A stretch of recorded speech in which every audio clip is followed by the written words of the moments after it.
What's up, my friends? E aí, gente, tudo bom? Estamos aqui novamente no nosso podcast da NetLingua, o podcast Só Idiomas, o único podcast do Brasil focado em experiências internacionais vistas pelo ângulo de estudantes, pessoas que tiveram experiências tanto fora do país como quem veio de fora e teve experiências aqui.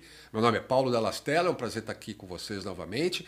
Por favor, fiquem ligados nessa nossa grande jornada aqui, fazendo experiências por meio de... Eu não gosto de chamar isso de entrevistas. É podcast mesmo, uma coisa extremamente laid back, né? Uma coisa totalmente relaxada. Hoje a gente tem aqui um exemplo de uma pessoa extremamente descolada, um cara extremamente cool. Eu adoro essa palavra cool. Pessoa com estilo, pessoa aí que, né, tem a sua ambição, um cara extremamente novo, 30 anos, já tem uma carreira brilhante aí. Vai ser um prazer, e sempre um prazer, aprender com essas pessoas que vêm aqui, tanto com as coisas bacanas e com aquelas mancadas que a gente dá quando a gente tem experiências fora do país. Então vamos ter aí os dois lados bacanas dessa história. Tem um prazer que eu gostaria de apresentar para vocês o Gustavo Luiz, advogado, 30 anos, que está com uma carreira brilhante. A gente já vai falar com ele. Gustavo, que prazer você, cara. Pô, que prazer ter você aqui, velho. Satisfação muito grande, Paulo. Obrigado pelo convite, né? Agradeço a NetLingua aí por me convidar para esse podcast maravilhoso. Nossa. E vamos lá, vamos se divertir aqui, batendo um papo. Essa é a ideia, essa é a ideia. É engraçado como experiências até sérias no meio do podcast, elas viram coisas engraçadas, né? E tudo é interessante, né? Toda a tua experiência, a tua jornada passa a ser interessante. Quem sabe, quem está assistindo agora não se espelha em você para uma carreira como a sua tem sido, né? Como advogado, tal, que eu gostaria que dissesse, que você falasse sobre. Então vamos já começar direto aí. Eu queria que você desenvolvesse um pouco. A gente estava ali começando no café, sempre ali no nosso cafezinho a gente pega ideias, tem um roteirinho, alguma colinha que eu tenho aqui, mas a gente sai um pouco do roteiro. Como é que foi esse teu início de carreira? Eu vi que você foi estagiário, né? Começou e depois você galgou aí um caminho, foi aos poucos, meu Deus, conseguindo bastante coisa. Fala aí sobre o teu início de carreira aí, como é que foi, como é que você está no início e agora nesse momento atual. Vamos lá. Carreira jurídica, ela é um pouquinho diferente, né, em alguns segmentos, né? A gente demora muito para poder se desenvolver, porque a gente tem que ter a formação acadêmica primeiro, a gente tem que se desenvolver. Então, até você ficar pronto para advogar, você passa 5 anos na graduação ali, né, só estudando para daí depois se tornar advogado e desenvolver a tua carreira. Então, demora muito para você começar. Então, eu comecei minha jornada como estagiário, né, num grande escritório de advocacia aqui de Curitiba. Então, eu comecei estagiário, né, fazendo coisas simples, indo no fórum, né, porque era tudo físico, né, então processos físicos, Sim. Imagina. Papelada mesmo. Cara, nos processos com um volume. Não existe mais isso? Cara, praticamente não existe. Assim, tá muito raro um processo sistemas. Físico. Eu me lembro disso. Puxa vida. Daí pegava no fórum, pegava uns processos físicos gigantescos, assim, e Curitiba, que não para de chover. Então era... minha vida de estagiário era guarda-chuva, processo embaixo do braço, né? E ia andando assim. Então, eu fui, né, galgando carreira. Primeiro, eu tinha a responsabilidade de cuidar aqui dos processos de Curitiba. Daí eu evoluí, eu cuidava dos processos da região metropolitana. Olha que maravilha. Sim. Daí eu pegava ônibus, ia para a região metropolitana. Sempre com os negócios embaixo do braço. Processo embaixo do braço, né? Até que daí depois, quando eu estava para me formar, né, entrou, né, dentro do escritório um amigaço meu padrinho de casamento. Olha. Né, o Rafael Filipinho. Foi trabalhar com você lá. Foi trabalhar lá na Anderson Balão e eu tive a oportunidade de trabalhar com ele, né, e abrir um departamento que era de direito ambiental, né? Então esse sócio, né, ele tem uma experiência muito grande na área ambiental, né? Então eu fui acompanhando ele nesse caminho. Dentro do escritório que você está? Dentro do escritório. Legal. E daí depois que eu me formei em pós-graduação, né, eu me formei na pós, né? Eu terminei a graduação, fiz a pós, comentei com ele, falei, pô, cara, tem uma oportunidade muito grande em licitações, eu acho que esse é um mercado que a gente pode explorar e tal, o que você acha? Daí ele falou, poxa, vamos ver e tal. Falei, vamos fazer um teste, né? E daí foi, a gente começou com um caso, começou com outro, começou e tal. E acabou que, nossa, o movimento na área de licitações começou a evoluir muito grande. Então, a gente se desenvolveu muito grande ali nessa parte de licitações, né? E daí, de 2019 em diante, eu comecei daí a prospectar os meus próprios clientes, né, nessa área de licitações, né? E hoje eu tenho a satisfação de administrar várias empresas e conectar várias empresas com o mercado público, né? Hoje tem muitos empresários que desejam vender seus produtos e serviços e eles ficam muito focados apenas no mercado privado, né? E sendo que tem um mercado gigantesco que é o mercado público, né? Um mercado aí que gira mais de 10% do PIB nacional, tem um giro muito grande e tem espaço para todo empresário. Desde a microempresa até uma empresa de grande porte vai ter espaço para vender para o governo. Então você viu aí um nicho grande de fazer essas licitações junto a empresas públicas e desenvolveu esse trabalho e acabou ficando maior até do que os teus projetos iniciais lá com os do meio ambiente e tal. Que bacana. Puxa, e agora nesse momento, em que estágio você está da tua carreira? E o que você sente? Como é que está indo as coisas?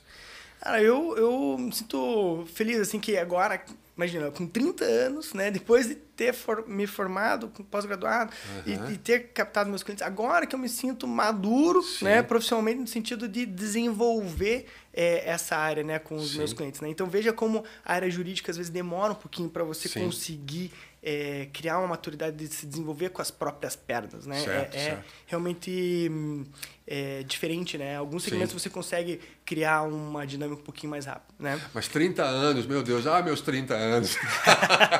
A impressão que você tem é que demora, mas, poxa, você está bem novo, começando com tudo aí. Pelo que você já conseguiu nessa idade, eu diria que, meu Deus, fabuloso, né?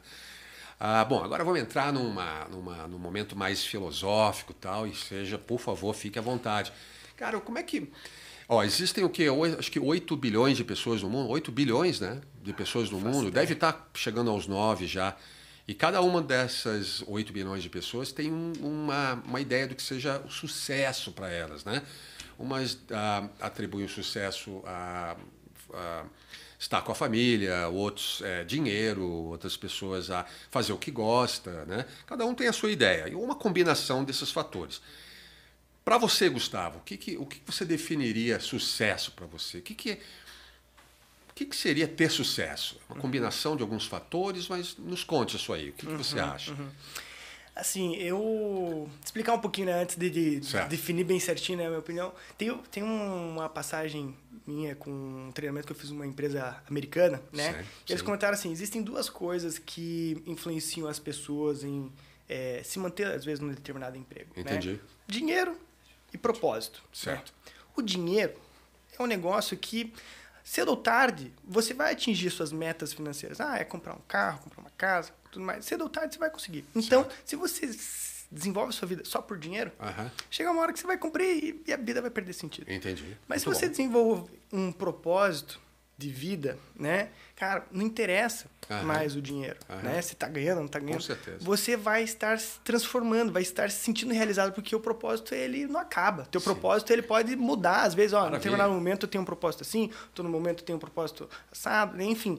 Mas o propósito, ele alimenta, né? Te dá aquele motivo muito maior, né? De se levantar segunda-feira empolgado, falar, não, eu vou, né? E com esse entendimento, eu venho nutrindo o meu propósito em diversos aspectos, né? No meu âmbito profissional, né, eu tenho o propósito de transformar a vida dos meus clientes. Eu quero que os meus clientes tenham uma vida financeira transformada por meio das licitações. Né? Eu sei que empresas muito boas, empresários capacitados, empresários que são esforçados, que se dedicam muito, têm oportunidade de ganhar dinheiro no mercado de licitações, porque ele é muito bom, entendeu? E tem espaço para empresas honestas, empresas boas, né? Então, eu me sinto realizado quando os meus clientes ganham bons contratos, veem a saúde financeira da empresa, né, sendo atingida, né? Então, essa realização, para mim, ela é muito maior, né, do que, né, uma realização financeira, né? Enfim, eu, para mim, no âmbito profissional, eu vejo isso, né? Quanto mais empresas eu conseguir ajudar do ponto de vista de saúde financeira, de segurança, né, no âmbito das licitações, mais realizado aí eu vou. Maravilha. Vou então você coloca o dinheiro como uma consequência de uma realização pessoal. No teu caso específico, a tua realização pessoal é intermediar esse processo das empresas acharem seus clientes no mercado público que vão trazer como consequência saúde financeira para eles. Então você desenvolveu esse trabalho como sendo o seu purpose, o seu objetivo principal. Então você diz que é, sem dúvida, o dinheiro é uma consequência de você estar bem aí, né? Exato, né? Eu acho que é uma consequência, né? A gente foca em ajudar o próximo, né? Certo. Foca no que é mais importante, que é as pessoas que estão ao nosso redor, né? Com a pandemia, né? Isso vem aflorando muito também em mim, porque eu, infelizmente, né, perdi meu sogro, né? Na pandemia. E, assim, a gente começa a ressignificar muitas coisas. E a gente vê que, cara, o mais importante é isso, a gente estar perto, a gente aproveitar a nossa família, aproveitar o próximo, entender as pessoas de uma maneira mais amorosa, entendeu? Sim. E dar o tempo, a dedicação para as pessoas que elas merecem, né? Acho que isso para mim tem sido mais valoroso, assim, hoje. Muito bom que você fala, que vem de encontro com algumas teorias de felicidade, que é você primeiro é feliz, depois você consegue as coisas externas. Você não pode focar a tua felicidade em elementos externos a você que não dependem de você. O seu dinheiro dependerá de você a partir do momento que você estiver feliz, estiver não pensando nele, né?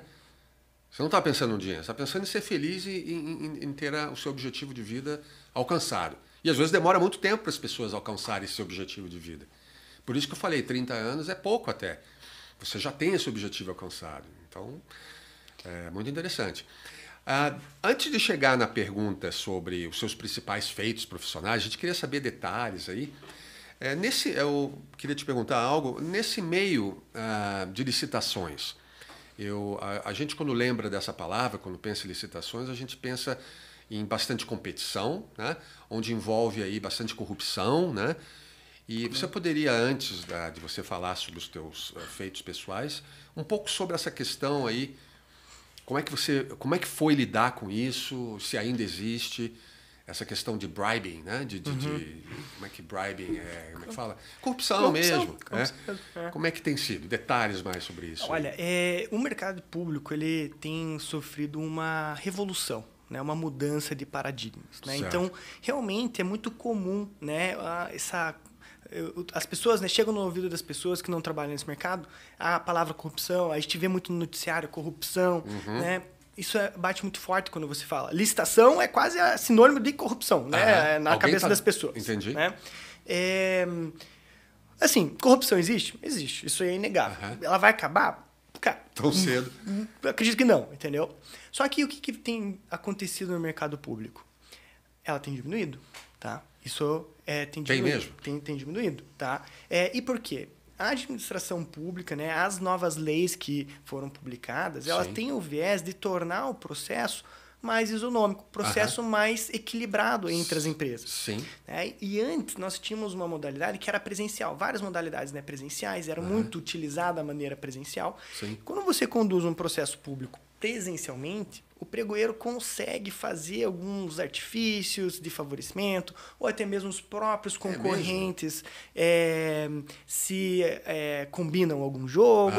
Né? Isso era muito comum. Era muito comum. E no âmbito de pregão presencial, era comum também, às vezes, um concorrente pegar e falar o seguinte, antes de começar a licitação, chegava um concorrente para o outro e falava, te pago aí 50 mil para você não participar da licitação. E o cara ia lá, pagava, não participava. E isso não pode, de acordo com a lei, obviamente, porque ele está frustrando o caráter competitivo. Mas acontecia no presencial. E, cara, como que a administração pública vai pegar? Como que os tribunais vão fiscalizar uma coisa dessa? É muito mais difícil. Então, hoje, o que acontece? O pregão presencial, ele praticamente não existe, entendeu? Ele saiu já, né? Sério? O presencial não mais existe. Como que é feito, então? O pregão presencial não existe mais, né? Se acontecer, vai ser uma situação muito excepcional, mas tudo que envolve dinheiro da União é pregão eletrônico, né? Eletrônico? E a modalidade eletrônica, ela ajuda muito a mitigar esses riscos de corrupção. Porque quando começa uma licitação, você nem sabe quem são os concorrentes, você vai descobrir depois que acaba a disputa de lances. Não há aquele contato pessoal no dia do presencial que existia antes. Então, o fato de ir online, isso então está coibindo essas... Bastante. Que bacana. E hoje empresas, né, honestas, que têm um modelo de negócio robusto, que conseguem fazer um bom preço de produto ou de serviço, tem espaço no mercado público. Né? E daí, assim, como em todo e qualquer mercado, existem negócios que são para sua empresa e negócios que não são para sua empresa. Sim. Então, assim, as empresas, né, naturalmente já buscam vender no mercado privado e tentam um contrato, não dá certo, não dá certo, tá aqui, fecha um contrato. Né? É comum, às vezes, você ouvir a máxima, né, de que você entrevista 30 clientes para fechar um, né? Então é comum, o empresário já está acostumado com essa metodologia. No mercado público também. Você vai entrar numa licitação, vai acontecer às vezes você não ganhar, foi em terceiro, quarto, não ganhou, né? Você vai entrar em outro, não ganhou. Vai entrar em uma terceira, você vai ganhar. Né? Vai entrar às vezes na quinta, daí você ganha. Então, assim, tem uma dinâmica de você manter uma frequência de participação, né? E quando você consegue manter essa frequência, obviamente, o resultado vai vir, né, cedo ou tarde. Em algumas empresas, né, eu tive experiência já em empresas que em menos de 2 meses a gente já fechou um valor muito bom para a empresa. Né? Em outras em 3 meses, em outras em 1 mês. Entendi. Né? Na época da pandemia foi legal, foi bem rápido também. Né? Sério? Empresas que eu vendi máscara cirúrgica. Entendi. Né, olha que legal. Pra empresa. E foi bem dinâmico por conta da... E tem as que demoram mais, então na média você já está preparado porque pode acontecer então. Então você já está preparado que podem existir alguns casos que vão demorar mais, outros nem tantos. Mas a experiência que você ganha no geral é fabulosa. E falando de experiência, meu querido, me diga aí quais são os seus principais feitos aí, profissionais aí, sabe? É assim, impressionante alguém da tua idade já ter... Você começou como estagiário, depois se tornou sócio e daí começou a criar certas especializações dentro da empresa. Mas me fale especificamente sobre alguns casos em que você se sentiu orgulhoso da tua profissão, da tua performance, assim, algo específico assim, para a gente ficar ligado. Fala aí. Então vamos lá, né? Seguindo ainda esse lance de corrupção, de jeitinhos e tal, né? Mesmo na modalidade eletrônica, é possível às vezes ter algumas situações que fogem à regra, algumas situações que não são isonômicas, né, numa competição. Né? Então, em 2018 começou uma licitação, cara, gigantesca, de mais de 100 milhões. Né? E daí a minha cliente queria participar, queria desenvolver e tal. Sim. E a gente e quando uma licitação é para uma empresa estatal, né, o orçamento pode ser sigiloso, né? Enfim. Sim. E daí o que acontece? Nessa licitação, todos os licitantes entraram para dar o lance e ninguém sabia qual que era o orçamento da licitação. Então, a expectativa é que cada um vai fazendo aí o melhor preço, né? Quando chegou lá na hora da licitação, o meu cliente ficou lá em quarto, né? E todos os outros competidores ficaram acima do orçamento estabelecido pelo órgão. Né? E daí, quando está acima do orçamento, a administração pública não contrata, não fecha contrato, né? Você tem que estar abaixo do orçamento. Essa é a regra, né, que se aplica nas licitações. Então, daí o órgão começou a chamar, vem aqui, vamos negociar, né? Consegue baixar a tua proposta? O cara falou, putz, baixo um pouquinhozinho aqui, consigo baixar X mil reais. Sim. Daí o órgão falou, tá acima do orçamento, desclassificado. E foi indo, né? Desclassificando 1 a 1, né? Chegou a nossa empresa, também desclassificou a gente não sabia o orçamento, reduziu o preço, mas mesmo assim continuou abaixo, acima do orçamento. Daí veio a sexta, quinta empresa lá, falou, você consegue negociar? Não, consigo. O cara foi lá, reduziu a proposta exatamente para o valor do orçamento. Ele falou assim, cara, o cara tem uma bola cristal. Como que o cara descobriu o orçamento dessa licitação? E daí a gente começou a fazer um pente fino nesse caso. O que está acontecendo? Cara, tiramos cópia integral do processo, lemos cabo a rabo e pega, e vai pegando uma irregularidade, pega outra. Daí quando você começa a ver, você monta uma petição com mais de 30 páginas de argumentos de irregularidades na licitação. E daí quando acontece uma situação dessa, você, como licitante, você tem a opção de ir para o Tribunal de Contas, que é o tribunal que vai avaliar se o processo está sendo conduzido da maneira correta ou não. E daí a gente foi lá e protocolou, né, uma denúncia, uma representação no Tribunal de Contas. Sim. E daí, assim, no âmbito jurídico, a gente gosta desse tipo de sensação, né? Protocolei e tal, né? Vamos ver o que vai acontecer. E daí veio a liminar. Liminar, quando o advogado escuta, conseguiu uma liminar, o advogado fica feliz demais, né? Então, daí a gente conseguiu uma liminar para suspender a licitação. Daí, quando se suspende, cara, é um problemão, porque o órgão quer contratar, não consegue e tal. Daí suspendeu a licitação, a gente achou realmente a irregularidade que tinha acontecido, e daí o órgão foi lá e revogou a licitação. Pô, acabou. Você conseguiu com que eles revogassem e provou que havia uma irregularidade. Certo. Então foi bom, porque a minha empresa não ganhou, né? E ninguém ganhou. Mas ninguém ganhou. E daí o que aconteceu? A necessidade do órgão de comprar, né? Isso permaneceu. E recentemente, agora, né? Acho que foi recentemente esse ano passado, o órgão reabriu a licitação. O mesmo objeto, a mesma coisa. E a minha empresa foi lá, entrou novamente. E a gente ganhou a licitação. Então, a mesma que você descobriu... lá de 2018, né? Então, pô, já veio. E daí agora, contrato fechado, tudo andando, né? Eu também tenho a satisfação de fazer a gestão desse contrato, acompanhar passo a passo, garantir, né, que o projeto seja concluído. Continuou o seu cliente, garantir então. aí pro cliente ter um bom contrato. E você tinha mencionado antes, até voltando um pouco atrás, né, agora eu fiquei curioso. Eu lembrando, eu fico imaginando como eram essas licitações presenciais. Caramba, chegava a dar briga, assim, pessoal, ou não? Era cara, assim, tipo, acontece. Cara, quase chegar à agressão física, eu imagino. Acontece. Não, tem cases, assim... que são bem surpreendentes, assim, na verdade. Você presenciou alguns? Né? Assim, eu não fui em muitas presenciais, porque na minha geração já estava começando as eletrônicas, né? Certo. Mas tem um amigão meu aí, braço direito, né? Que atua nesse mercado aí, né? Inclusive mais tempo do que eu, né?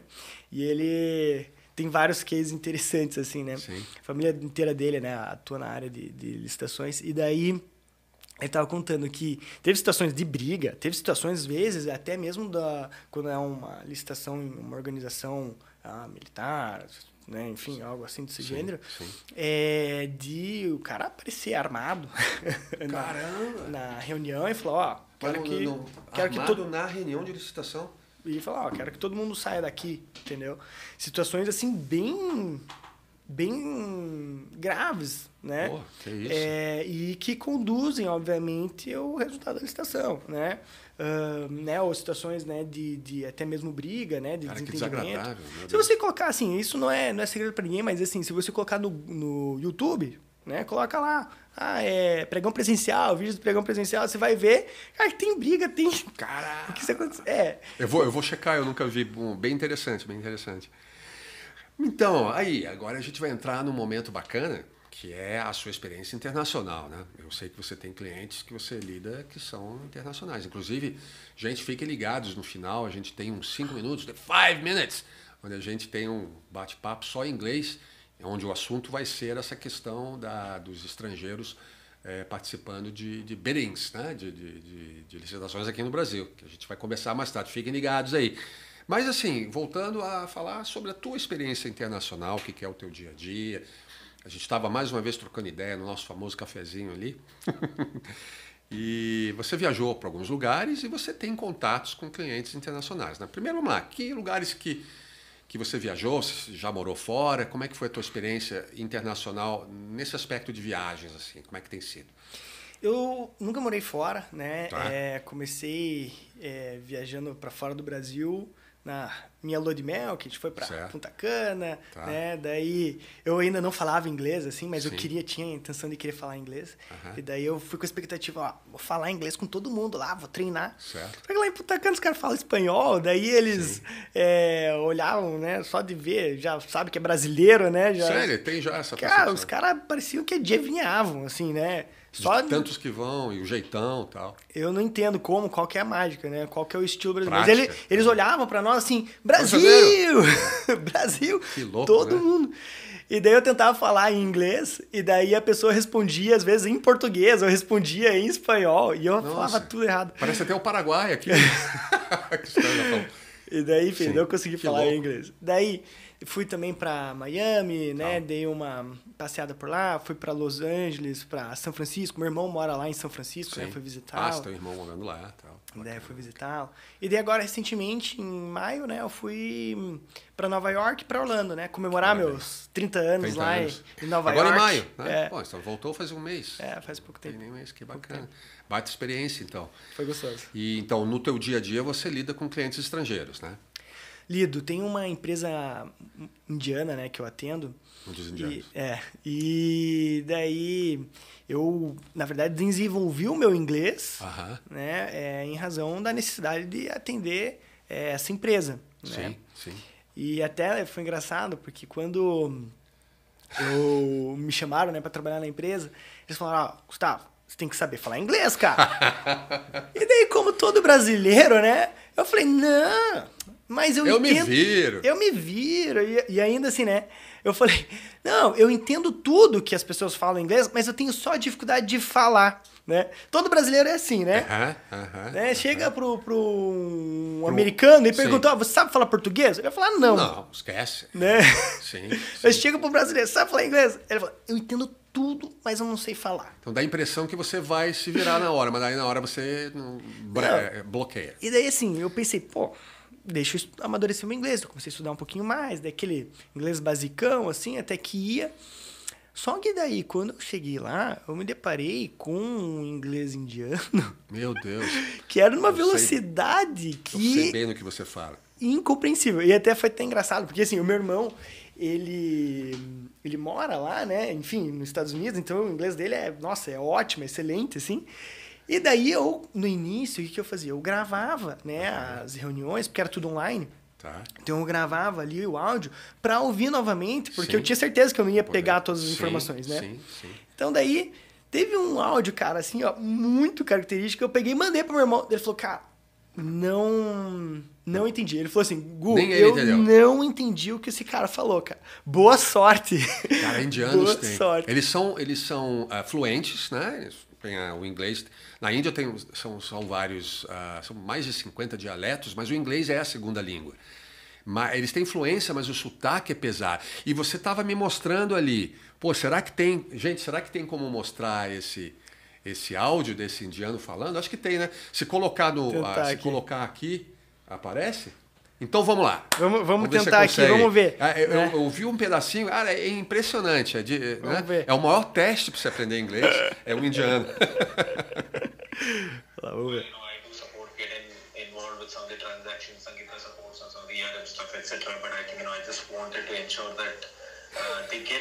They get to follow and understand the process that we typically follow centrally. While I know that there are some positions that local laws have a very different approach to, for example, limitation of liability gets interpreted differently, indemnity gets interpreted differently, etc. But having said that, the purpose of this discussion is to kind of appraise the team of the process and some of the positions that we take centrally. Não, olha, foi engraçado demais, assim. É um pouco frustrante, mas é até engraçado. Porque, assim, é aquilo que eu falei, eles são fluentes, eles sabem tudo, eles têm uma gramática perfeita, mas o sotaque não consegue se livrar. E daí tem que treinar o teu listening, né? Não tem outro jeito a não ser ouvindo. Então a tua virada de chave com o inglês, eu poderia dizer, foram casos como esses, assim, necessidade do dia a dia. Foi. Se for trabalhar com indianos, você tem que entender isso aí. Foi um pouco sofrido, teste, assim. Hein? Eu sofri, cara. Teve uns 6 meses, assim, para 8 meses, muito bem sofrido, assim, porque no início eu não entendia nada. Você ainda estava aprendendo. Estava aprendendo inglês, desenvolvendo. Então, realmente, eu também falava errado, né? Sim. E o que é mais impressionante é o quê? Que não é só você saber falar inglês. Você, quando começa a dialogar com pessoas de outras regiões, você tem que entender a cultura da pessoa. Sem dúvida. A forma que ela estrutura as ideias, a forma que ela organiza os pensamentos. Sem dúvida. Né? Às vezes, uma pergunta, ele quer atingir tal resposta. Sem dúvida. Só que aqui no Brasil, quando uma pessoa faz um tipo de pergunta, ela quer saber outra coisa. Sim. Então, daí, acabava que respondia coisas erradas direto. Assim. Mas isso é um baita de um teste. Nossa, acontecia. Não tem como você aprender uma língua. Aliás, a gente sempre bate nesse ponto aqui, né? Não tem como aprender uma língua se você aprender a cultura do país com o qual você está se relacionando. Até entender o que passa na cabeça dos indianos. Eles são fast thinkers. Eles são extremamente ligados, né? A parte técnica, os negócios técnicos da Índia são extremamente desenvolvidos, que eles são espertos. Eu acho que eles traduzem isso no modo de falar também. Mas eles talvez não tenham ideia de que o sotaque deles seja tão forte. Mas como é que vai mudar também, né? E assim, o que eu vejo também, né? Os brasileiros também têm um jeito de falar inglês, sim. né? Que é com sotaque brasileiro, É. né? Faz parte deles, entendeu? São os indianos, eles falam assim. Falam assim, acabou. A gente não precisa também fazer com que eles mudem ou exigir que eles Você não mudem. vai conseguir, não tem como. É o jeito deles, então tem que se adequar, tem que Você aprimorar. Exatamente. Isso, E aí que está a riqueza desse trabalho com línguas. Você acaba aprendendo outras culturas, outras línguas, e você cresce com isso. Então, Gustavo, falando de experiências, então, como essas com os indianos, que só te fazem, né? Obstáculos fazem a gente crescer, sempre fala sobre isso, mas a parte legal e bacana, interessante, é saber aqueles perrengues, né? Ou são experiências que você possa ter passado, que no momento te constrangeram, mas que depois você dá risada, né? E que foram necessárias até para a tua experiência de vida, né? Então você estava comentando ali, né? Eu tenho aqui no roteiro, mas a gente estava conversando mais uma vez ali no cafezinho. Você passou uma experiência ali onde você estava, com a família inteira, num outlet, né? Conta pra gente esse perrengue aí. Ai, cara, não, esse foi muito engraçado. Porque quando a gente tá lá nos outlets dos Estados Unidos, todo brasileiro quer o quê? Desconto. Quer cupom, cara, quer saber todas as maracutaias pra conseguir desconto. Então daí, quando a gente foi lá na loja da Nike, daí eu peguei e perguntei pra mulher, né? Do you have any kind of discount here, coupons, any kind of discount? Ela, yeah, really, I have a discount. If you do a accreditation in our website, we will receive 50%. Deu, 50%? 50%? Daí ela, 50%. It's a huge discount. It's really? Yeah, really. In store, you will have 50%. Deu, cara, eu vou ter 50% de desconto. Meu Deus. Daí eu tava com a minha família, tava minha esposa, minha sogra, meu cunhado, né? Minha cunhada, todo mundo lá. Daí eu cheguei, falei, Rodrigo, cara, 50% de desconto na loja inteira, cara. Eu tô fazendo aqui, ó, o cadastro na Nike, aqui vão ganhar 50% de desconto. Cara, daí a gente começou a ver os tênis, começou a ver as coisas. Cara, daí valia muito a pena as coisas. Valia muito a pena. Sim, a loja já tava em desconto. Sim. E ainda, por exemplo, mais 50%. Mais 50%, cara, nossa. isso é uma loucura. Daí eu falei pra minha sogra também. Daí minha sogra, cara, ia comprar 4 tênis. Enchemos, cara, 4 carrinhos. Cada um pegou um carrinho. Cara, a gente encheu de coisa. Nossa, ia comprar um monte de coisa. E daí, obviamente, que daí sim, né? Eles não falam inglês e tal, né? Falam, mas não tanto. Daí eu falei, cara, deixa que eu... Você intermediou tudo. Daí eu tava intermediando. Falei, deixa que eu faça um cadastro aqui. E daí vocês vêm e passam tudo junto no mesmo caixa. Então o cadastro foi a condição para vocês terem esses 50%. Pra ter os 50%. Tá.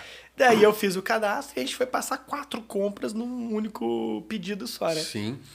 Daí, na hora de passar, né, chegamos lá com 4 carrinhos carregados. Daí já foi tumultuando ali. Só os carrinhos já travavam as filas, os outros caixas ali. Daí a gente começou a passar e tal, o cara foi passando, eu falei, tá, e o desconto, né? Como que vai aplicar? Ele, não, vai aplicar no final. Daí eu peguei, daí ele terminou de passar a minha compra, daí eu falei, tá, então a minha compra vai ficar com 50%, vai ficar, sei lá, vamos supor, né? Vai dar $100, minha compra vai ficar $50, tá certo? Deu, cara, não. 15% de desconto. 15%! Cara, nessa hora eu comecei a suar frio, assim, eu falei, não acredito. Olhei pra trás, assim, tava toda a família ali só olhando, esperando pra passar as compras no caixa. Eu falei, não, cara, não. Era 50%, a mulher falou, não, é 15%. Até eu queria 50% de desconto, ele falou, né? Daí, ele falou, até eu queria. Até eu ia querer 50% de desconto, você acha o quê, né? Daí eu falei, cara, meu Deus. E daí nisso, demorou, né? Porque eu tava passando as compras, cara, começou a encher a fila ali no caixa. Não tinha fila nenhuma, o outlet tava, tipo, sem fila no caixa. Sim. Cara, a gente demorou tanto. Demorou tanto que começou a formar fila, daí a gente pegou, foi pro ladinho ali da loja, selecionamos o que a gente ia levar, deixamos quase a metade, né? Sim. Daí o que teve que fazer? Você teve que tirar tudo de novo, recalcular, examinar aquilo que não era tão prioritário no momento. Os 4 tênis devem ter virado 2. Virou um tênis, né? E, poxa, bacana. Cara, daí, foi um tumulto bom. Mas esses tumultos, assim, a gente faz a gente crescer e tal. E todo mundo tem esses perrengues, é a parte mais engraçada. Mas eu nem chamo de perrengue, é mais uma experiência legal. E se hoje você fosse morar em outro país, para onde você iria? Olha, eu viajei só, né, pro exterior, né, só ali mais para os Estados Unidos, né? Então, da experiência que eu tive, assim, eu acho que Orlando... Até o pessoal brinca, né, que Orlando é a melhor cidade brasileira, né? De tanto brasileiro que tem lá... É verdade. É a melhor cidade brasileira, Sim, né? Mas, sim. assim, pô, é uma região muito boa, cara. As ruas largas, Sim, estrutura ótima, o clima é muito bom, Sim, né? Ele é sim. quente, é gostoso, agradável, Sim, sim. né? Perto das praias, tem os parques. Então, Sim, assim, parece sim. um lugar com uma infraestrutura boa, pô, uma região muito bacana, assim, de se morar, né? Pelo Sim. menos os meus amigos que moram lá, todo mundo fala muito bem, né, dessa região. Sim. Então seria uma escolha sua, seria um possível lugar de destino para a sua moradia fora, Orlando. Orlando, Mas para o teu negócio, especificamente para um advogado, é muito difícil você como advogado no Brasil, atuando já há alguns anos, você chegar lá e passar a atuar lá, usando as leis locais. Seria complicado isso? Na parte jurídica é um pouquinho mais complicado, né, do que em outros setores, né? Setor de tecnologia, por exemplo, o cara que é um programador aqui um designer aqui, ele pode ser designer em qualquer lugar do mundo. Entendi. Né? Mas o advogado, eu sou especializado nas leis locais. Nas leis do Brasil. Certo, né? certo. Eu domino as leis aqui da região. Sim. E lá nos Estados Unidos, o modelo jurídico é outro. Sim. Né? Aqui no Brasil é o common law, lá é o direito consuetudinário, a estrutura de formação das leis, de funcionamento do judiciário é totalmente diferente. Então, para que eu possa atuar como advogado lá, eu tenho que validar o meu diploma, ou fazer um mestrado, Sim. fazer a prova, né, de classificação. Aqui tem a OAB, lá tem o BAR. Sim. Né? Então, tem que fazer todo um processo, né? Eu, particularmente, nunca fui muito a fundo para saber quanto tempo leva, Sim. mas eu acredito que vai levar aí, no mínimo de 3 a 5 anos para poder se tornar formalmente um advogado lá. Você teria que mais 3 a 5 anos para... teria que ter uma outra graduação local lá, para você aprender as leis, para você... Então, se você levasse, por exemplo, o seu degree, né, a sua titularidade do Brasil para lá, olha, vou atuar aqui como coisa, você provavelmente precisaria de fazer mais 5 anos de estudo, é isso então? Muito provavelmente, muito provavelmente. Assim, questão de daí estudar eventuais opções de atuar em áreas que são jurídicas, mas não oficialmente como advogado. Certo. Daí é aquela coisa de você ponderar, né? Poxa, será que vale a pena, né? O deslocamento, o retorno financeiro, as coisas, enfim, é uma mudança que você tem que ponderar. Aquela questão que a gente tinha discutido, inclusive vocês sabem, né, galera, que no final a gente vai ter os 5 minutes, né? Que vai ser uma conversa em inglês daí. A gente tinha escolhido um assunto sobre a participação de estrangeiros em... Você quer deixar aquela para os 5 minutos ou quer falar agora? Dá pra gente introduzir um pouquinho aqui. Introduzir? Né? Então, como é que tem... então lá a gente fala um pouquinho em inglês. Como é que tem sido essa questão da participação de estrangeiros agora? Houve uma abertura para a participação de estrangeiros em processos de licitação aqui no Brasil ou não? Como é que está mais ou menos isso? Então, como eu estava falando para você, assim como mudou, né, a questão do presencial para o eletrônico, né, e todo o mercado público ele tem sofrido uma transformação, a gente tem também tido alterações recentes que encorajam a participação de estrangeiros aqui no Brasil. Olha. Né? Então, para você participar antes num processo de licitação aqui com uma empresa estrangeira, por exemplo, era exigido você consularizar os documentos, né? Fazer o apostilamento dos documentos para fins de participar na licitação. Certo. Cara, esse é um procedimento burocrático que é demorado, é caro, Sim, né? sim. E às vezes a licitação é dinâmica, às vezes você entra numa aqui, né, quer entrar rápido, ou você viu que vai abrir, né, a sessão pública em pouco tempo, você tem, é muito dinâmico, você não tem um tempo razoável para se preparar toda hora, né, e notarizar esses documentos. Então, era um procedimento, antes era assim, pode participar, mas... Quando você vai participar, o procedimento é tão complicado que é melhor nem participar, entendeu? Certo. E agora a gente tem alguns mecanismos mais flexíveis, né? Então agora a empresa estrangeira ela pode vir participar aqui das licitações do Brasil com a apresentação de documentos equivalentes ao do Brasil, né? Então, tem as certidões negativas aqui, federal, estadual, municipal, então, que são exigidos. O estrangeiro pode apresentar certidões negativas equivalentes às daqui, né? Então, Sim. lá da região de origem. Sim, né? sim.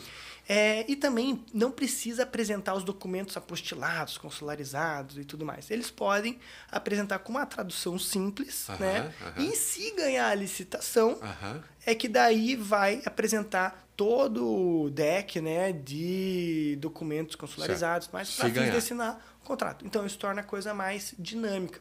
E tem um portal, né, grande do governo federal para cadastrar esses documentos, que se chama SICAF, e que ele já está atualizado para fazer o upload, para fazer o cadastro de empresas estrangeiras no sistema federal. Sim. Então já está aberto, né? A empresa estrangeira que tem interesse, já é possível fazer esse cadastro lá. E você mesmo já participou de muitas ou não?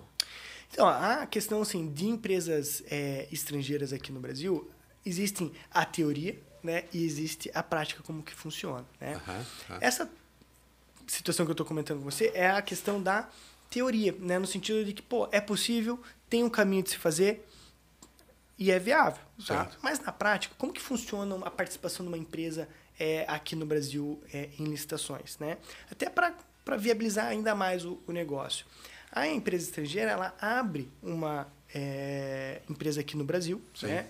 Tendo, obviamente, como sociedade, como proprietário, né, de todas as cotas, majoritariamente, né, ou total, a própria empresa estrangeira, tá?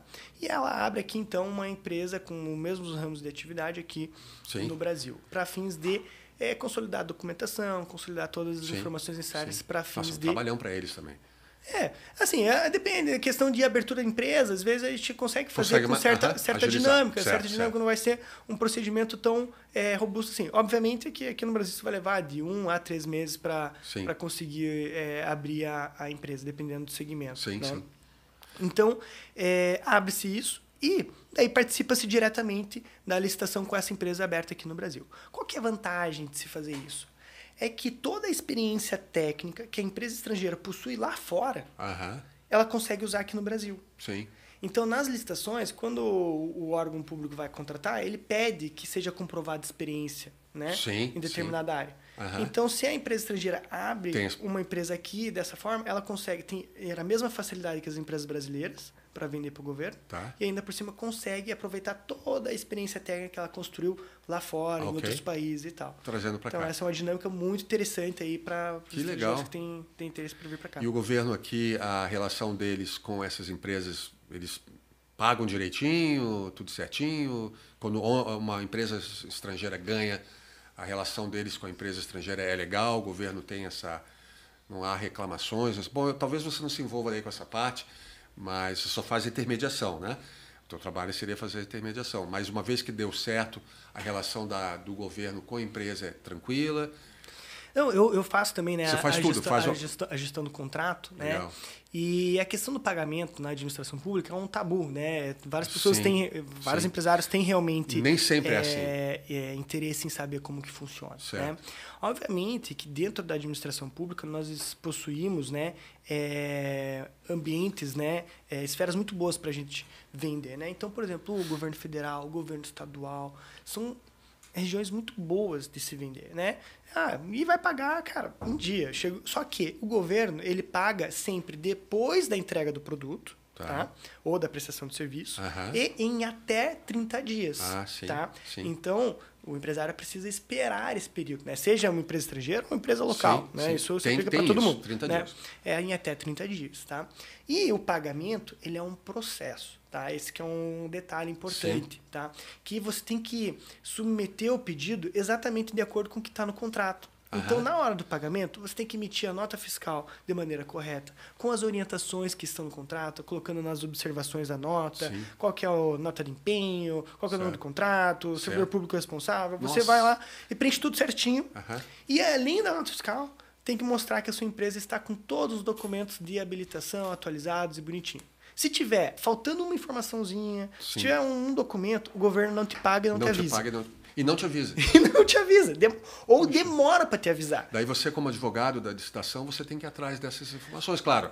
Daí, e aí que complica um pouco, tá? O cliente de fora talvez tenha dificuldade em entender essa burocracia brasileira, essa falta de aviso. É comum existir esse tipo de conflito, assim? Pô, cara, mas o país de vocês é muito burocrático. Há esse tipo de coisa, assim ou não? O que acontece? A gente tem que tentar se vacinar contra essas situações. Exato. Então, a gente já sabe que pode acontecer. Você já vai avisando. Então, a gente avisa, a gente instrui, né, como que vai ser o processo, tá?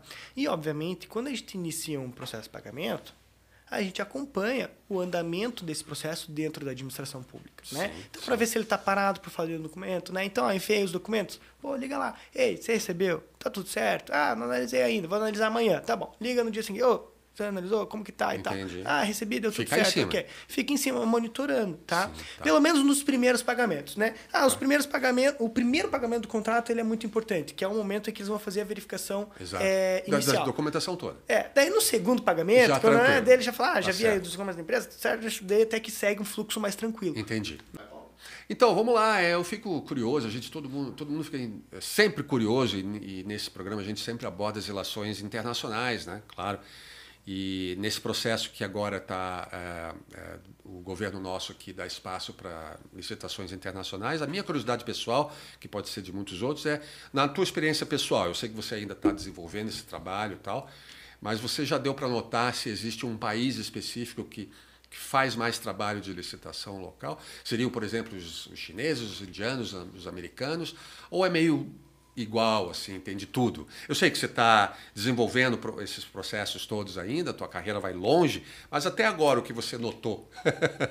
Essa é uma ótima pergunta, viu, Paulo? E assim, qual que é a realidade hoje da participação dos estrangeiros no Brasil? Muito pequena. Tá? Muito pequena? Hoje, até esse é um número que tem a ver... pegar a atualização dele, mas eu lembro que eu vi, se não me engano, acho que foi no ano passado, mais ou menos nesse período, tinha apenas 500 empresas estrangeiras cadastradas no sistema SICAF, né, que é a modalidade que eu comentei que está aberta já para credenciamento de empresas estrangeiras. Pouquíssimas empresas estrangeiras, né, para um mercado gigantesco aqui do Brasil. Tá? Obviamente que se é mais chinês, se é americano, né, eu não consigo te dizer, né, esse número. Certo. Né? Beleza. Mas assim, eu sei que já tem uma participação, né, muito grande de empresas indianas de tecnologia aqui no Brasil. Isso acontece, tem bastante, né? mesmo? Tem várias empresas indianas aqui. Né? E no setor de tecnologia, né, a Índia é muito forte. Né? Sim. A questão aqui da região da América Latina, né? Então, empresas argentinas de construção civil. Perfeito. Também estudam a introdução aqui. Tem bastante. Né?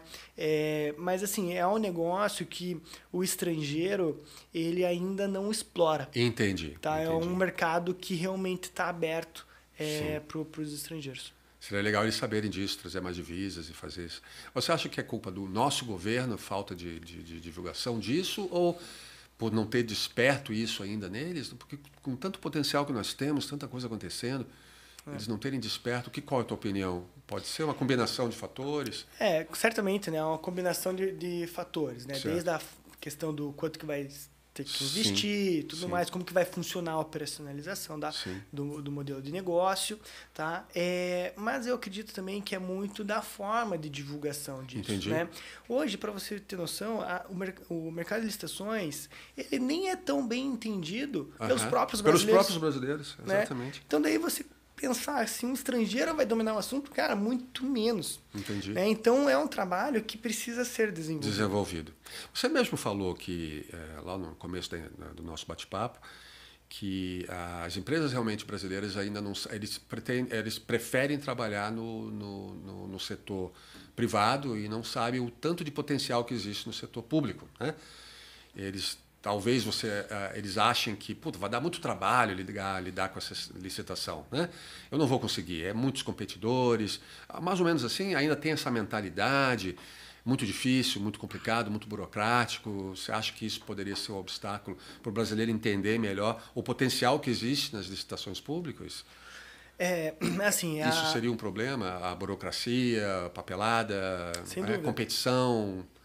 Não, eu tenho os meus clientes, por exemplo, né, alguns dos meus clientes Poxa, veja bem, a realidade de um empresário, né, que atua num segmento, às vezes, de venda de EPI ou na venda de pneu, a dinâmica, ela é muito rápida, direto com o consumidor, né? E o próprio empresário não está familiarizado com a leitura de um edital, que às vezes tem 50, 100, 300 páginas, né? Não está familiarizado, né? E você exigir que o empresário saiba isso e conduza todo o processo de cabo a rabo, não dá, né? Entendi. É assim, é mais ou menos como você pedir para uma pessoa conduzir uma cirurgia, entendeu?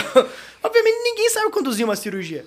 É que, querendo ou não, é uma analogia, né? Sim, cara, é um processo cirúrgico. Ótimo, aqui. aliás. Você até pode, o cara vai machucar o braço aqui, você até pode tentar costurar o braço do cara, mas não vai costurar bonitinho, vai ficar, às vezes, uma cicatriz muito grande, não vai ficar bem, né? E quando você pega um especialista para fazer a condução disso, você consegue ter mais agilidade, fazer um processo mais coordenado, tá? Então, esse é um fator, a burocracia, né? Respondendo a tua pergunta. E tem uma outra questão que eu acho importante falar, que é com relação ao modelo de negócio. Entendi. Tá? A empresa precisa ter um perfil de venda para o governo. Tá? É importante isso. Tá? O empresário precisa ter um perfil. Por quê? Porque as licitações, ela existe um modelo. Tá?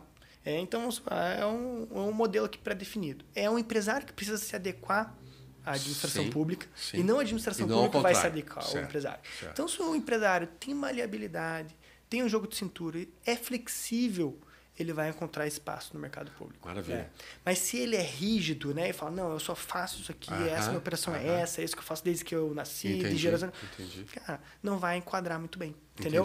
Então, a gente precisa entender, né, qual que é a realidade do empresário, qual que é o modelo de negócio dele para fazer esse ajuste. E você virou fera nesse assunto, viu, gente?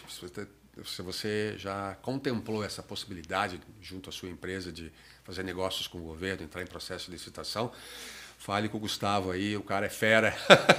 Não deve ser fácil você se especializar em algo tão específico assim e mandar bem. E esse o trabalho do Gustavo. Fiquem ligados aí, vão ouvir até o final. O contato do Gustavo vai aparecer no final do filme, no final da gravação, vocês vão poder entrar em contato. Espero que vocês estejam aproveitando, tanto como nós, participar desse bate-papo aí. Então, dando um break aqui no nosso bate-papo, indo para um lado um pouquinho mais tranquilo, que, né, a gente foi e voltou. Mais uma vez eu vou citar aquele famoso cafezinho aqui da Netlink. Vem tomar um cafezinho com a gente um dia, nem que seja para trocar ideias informais, saber sobre os nossos cursos, os nossos projetos futuros de cursos online e tudo. É o famoso cafezinho. E foi onde a gente começou a falar sobre uma experiência bem engraçada que você teve. Experiências que a gente passa, assim, num restaurante lá em Nova York, né? Se não me engano, você citou Times Square. O que foi isso aí? Foi algo que te pegou de surpresa, assim? Não foi um daqueles perrengues com a língua, mas foi uma experiência inusitada, assim. O que foi? Você começou a falar, mas daí chamaram para... Né? Chegou a hora do podcast, não deu para continuar e eu fiquei curioso. Como é que foi? Foi o meu aniversário, né? O meu aniversário em maio, a gente tava lá, agora, né? Então. Comemorando, tava meu irmão, minha família, todo mundo lá, né?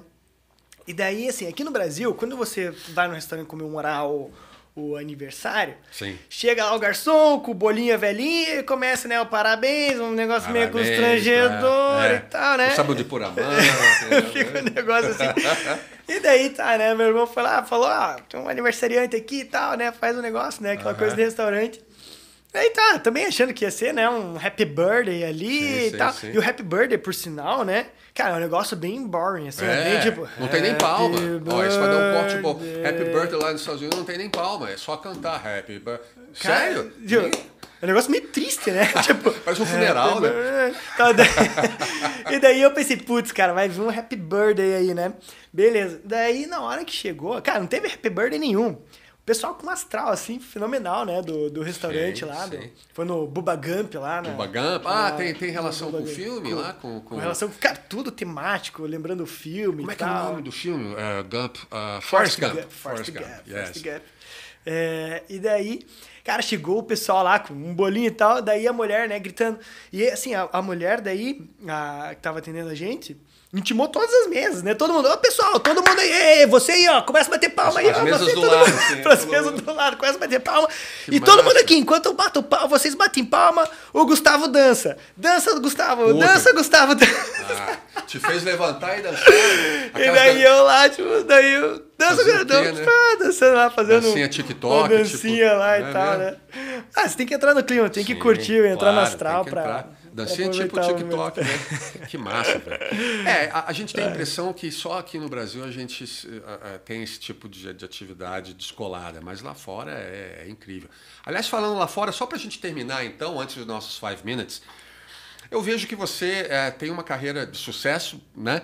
E é interessante isso, porque muita gente, isso já apareceu em outras entrevistas anteriores aqui no nosso podcast da NetLingua, no Só Idiomas, que estrangeiros às vezes notam, quando vêm para o Brasil, algumas vantagens de ser brasileiro. Alguns serviços aqui públicos até funcionam muito melhor do que lá fora, como o serviço de saúde, alguma coisa assim. E a gente sempre acha que a grama é mais verde no quintal do vizinho. Na tua observação do teu trabalho, e você hoje já deixou claro que não teria vontade, assim, não tem como planos, talvez no futuro venha a mudar, como a vida da gente muda sempre, de ir morar no exterior. Você está bem estabelecido, a carreira está bombando e tal, mas o que você diria que seria uma coisa boa que o Brasil tem, que a gente deveria valorizar mais e que os estrangeiros os estrangeiros gostam, acham bacana e que às vezes o brasileiro não consegue enxergar? O que você diria? Teria alguma opinião nesse sentido, assim? Alguma coisa específica? Eu gosto do Brasil, né? Eu acho que o Brasil, ele tá num momento que...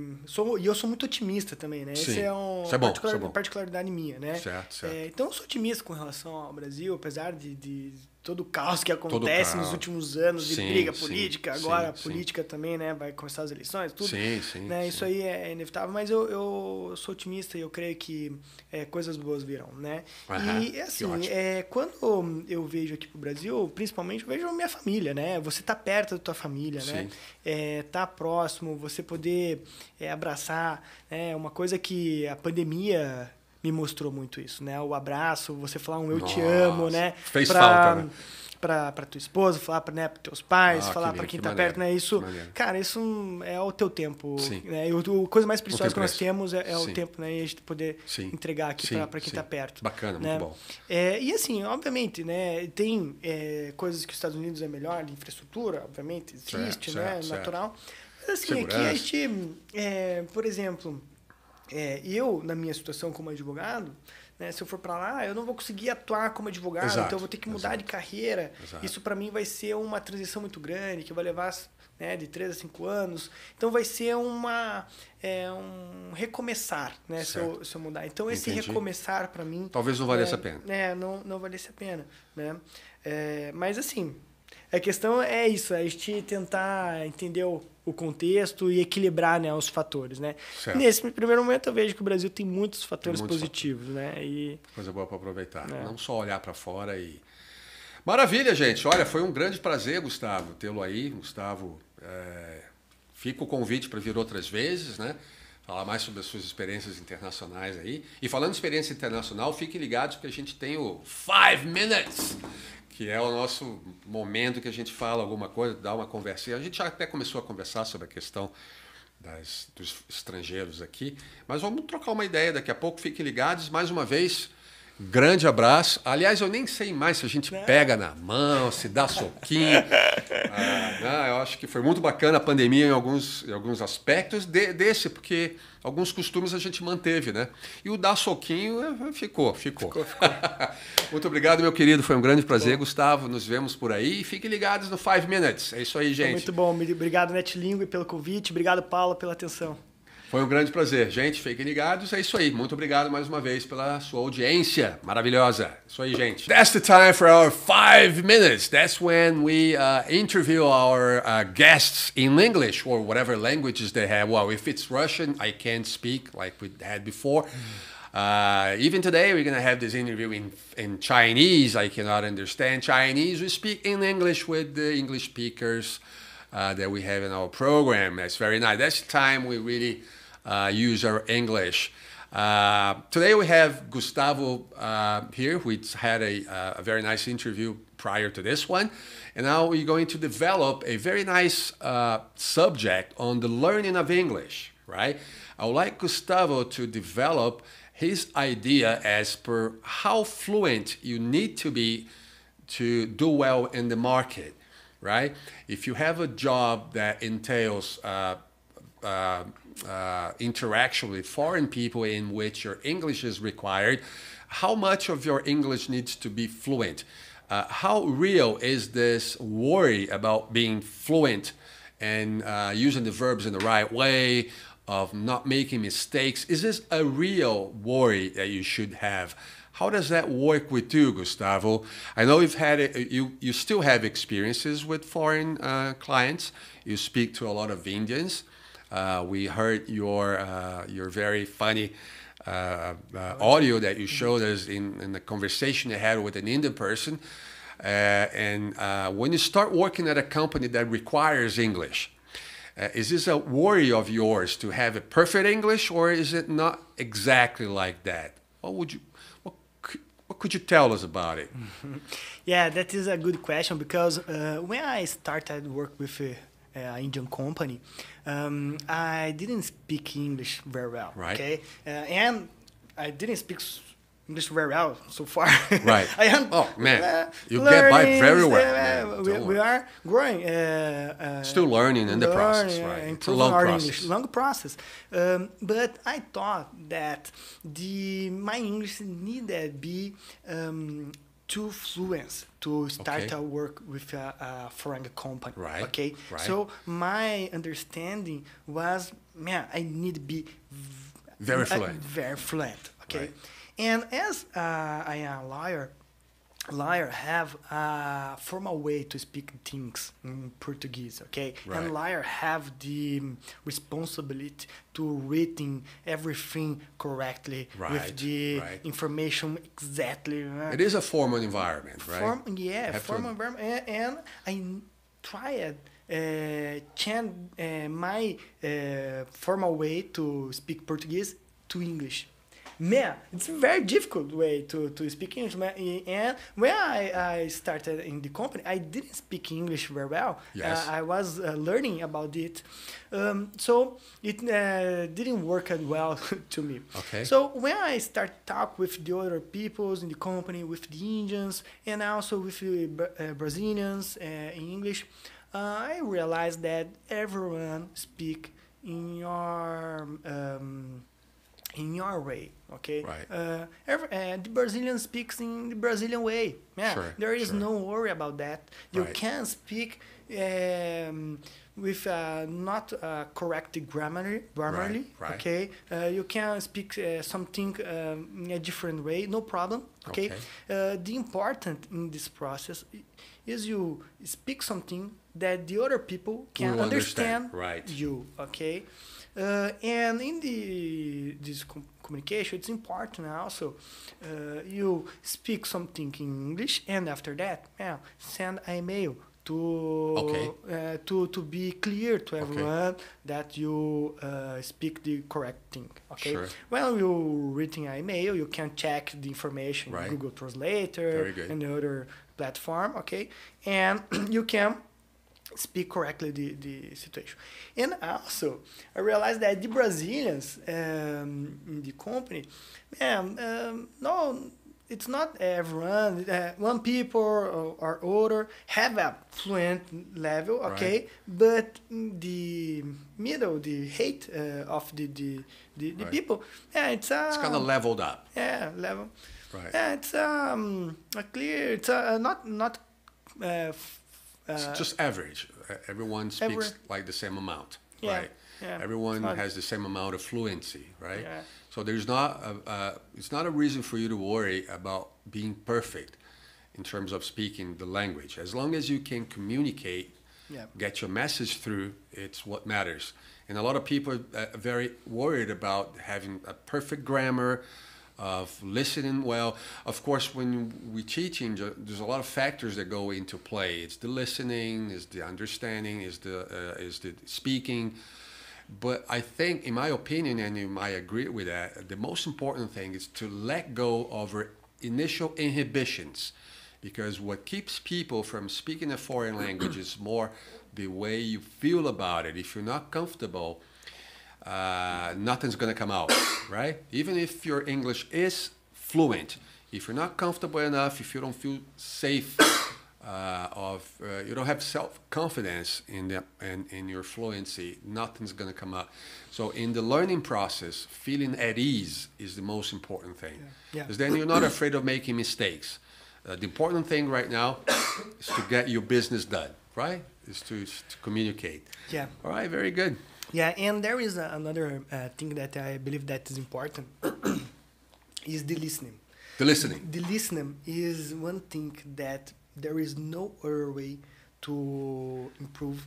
The only way to improve your listening is listening more, Listen more and more and more. And more. Train your ears. You're training a lot. Right. So, man, as I was working with an Indian company, Right. I needed record some audios, okay, to listen again. Again and again. Because during the meeting, I was not able to understand everything. True, okay. true. So if the people, someone is interested to start work at foreign company, Yes. my recommendation is training the listening. Okay. Very good. Very good recommendation. Is the only thing that there is no other way to. Very good. to Very be good. It's important for your business. What if you don't hear the thing correctly, and then you close a deal based on something that you understood wrong, right? So listening is extremely important. I keep telling my students that don't limit your learning of the language to your classes. Just try to make learning English a part of your day-to-day activities, right? Yeah. Watch TV in English with the subtitles in English as well. Read more, listen to music. Try to be exposed to the language more than just the classes that you take. You got to go a little bit beyond that. Bring that into your life as a habit. And that way we improve English. Because in Brazil, we don't have the opportunity of practicing our English. There's not much we can do about it unless you work with that on a daily basis. And not everyone has that exposure to the language. So you have to make up for that limitation by surrounding yourself with opportunities to speak the language. And watching TV, for instance, is one of the things. Yeah. Very good, very good. Watch the TV in English with subtitle in English. That is right. Very good, very good. Exactly. And the last thing that I believe it's important to recommend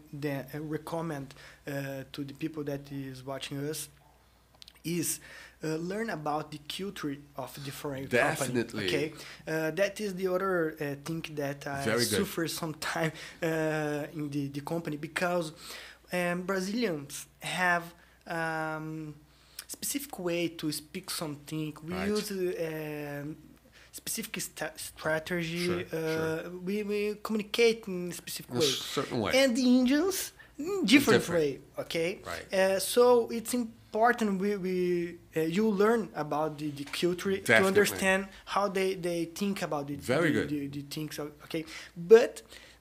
You only will be prepared after you start at the company and get the face this situations. Exactly. And be yourself, relax, do your best, and that's it. That's it. Great, guys. It's been a pleasure having Gustavo with us.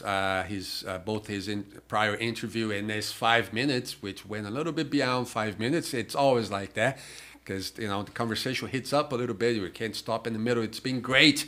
I'd like to thank Gustavo once more for his participation. It was great. It's been great, and we leave with the feeling that there is more to be said. So in the future, we're going to be brought in here again to develop a little bit more on your business activities, which were very interesting to learn about. Great, man. Thanks very much. It was a big pleasure. Thank you, Paulo. Take care, guys. Thank you, NetLingua. Thanks, NetLingua, once more for having us, for organizing such a nice and productive podcast. See you guys. Bye, bye. Bye, bye.